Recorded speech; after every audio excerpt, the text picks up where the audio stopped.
Hello and welcome back to Confessions of an Angry Mom, episode 5. Yes, episode 4 and 5 are back to back because I have been dealing with 2 different struggles at the same time because, we're always on some kind of a struggle bus, right? Challenges. They're just challenges we get to overcome. And if you missed episode 4 and jumped straight to episode 5, episode 4 is talking about teenagers and tweenagers and hormones and all of that stuff. So be sure to check that one out. Again, I like to really preface these just in case you're watching them singly, that I am a life coach who helps Christian moms work through destructive anger and burnout, but that does not mean that I have arrived. Absolutely not. In fact, the enemy has definitely been working on me and trying to break me down so I can't help other people, to try to break down my integrity, and that's not going to happen.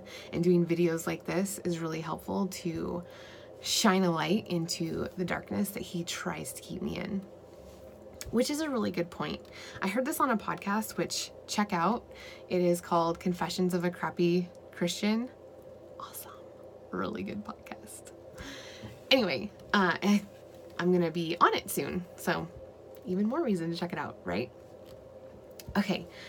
Anyways, I was listening to one of the episodes and they were talking about how when we stay in the darkness, when we withdraw, when we don't talk about our challenges, that's where Satan gets us. And it's so true. He just has so much power there to work on our hearts and our mindset and just break us down.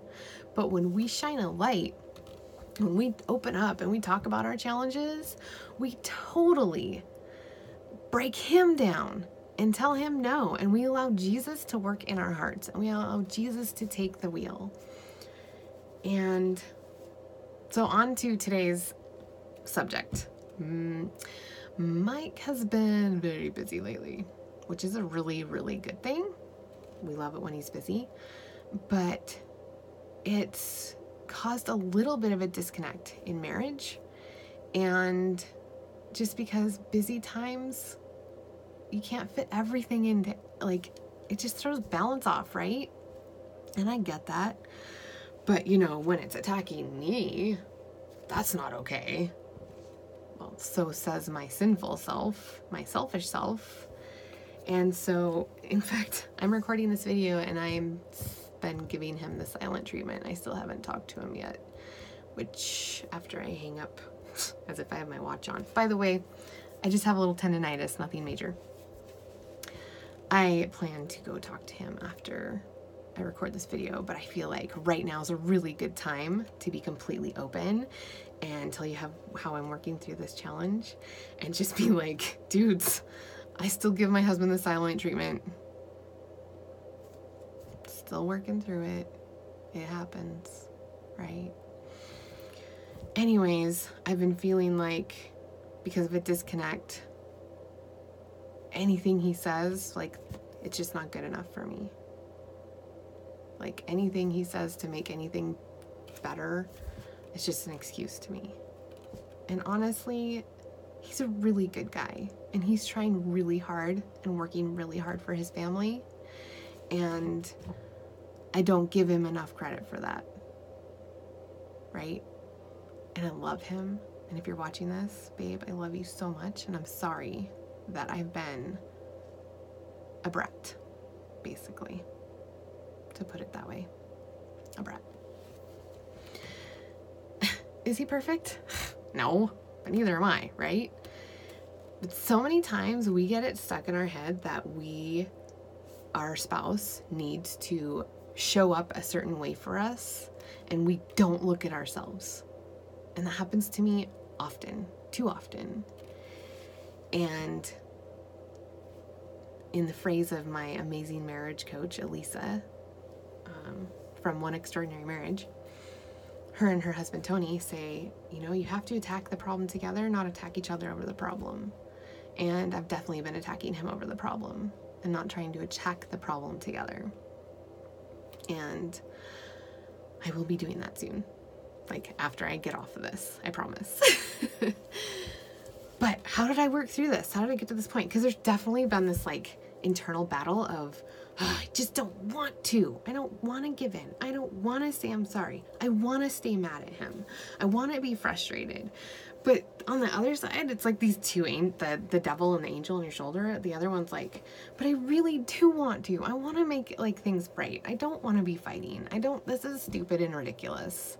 I want to be okay. I want better than okay. I want to be on track no matter what. I want to be supportive. I want to encourage him in God's purpose that he's got for his life. I want to be that wife. I want to. And yet the flesh and the enemy are like so good at trying to block that, right? And so I knew this morning I needed to take time and I needed to just walk with God. I needed to close everything down, stick my earphones in, listen to an audio, like just waves, and walk with God on the beach, which I'll explain that in another Insta story or video or something. But that's where I go. I find Jesus walking on the beach by the ocean. I run up to him, jump on his back, put my arms around him, and he piggybacks me, and I just talk, and then I shut up and I listen. And sometimes he doesn't say anything, and sometimes he just holds me. But I needed to go there today. And after that, I went and purposely found a devotional on marriage. And he used that again to convict me. In one of the verses, I want to read it to you. Sensible people control their temper. They earn respect by overlooking wrongs. Proverbs 19:11. And then this one too. A person's wisdom yields patience. Wisdom yields patience. It is to one's glory to overlook an offense. Proverbs 19:11. Now, do you think God was speaking to me this morning? Oh, yeah, totally. Did I want to listen? No. I wanted to be selfish. But I don't really want to live in a marriage where I'm not speaking to my husband because I'm being selfish. I don't want to be that way. And I can't help others that way. I can't legit get on a coaching call today, and if the issue's marriage, speak into that. There's no way there's integrity there. So I have to ask for forgiveness from Mike. Ask for forgiveness from Jesus. And walk forward with Mike, with Jesus, and not on my own.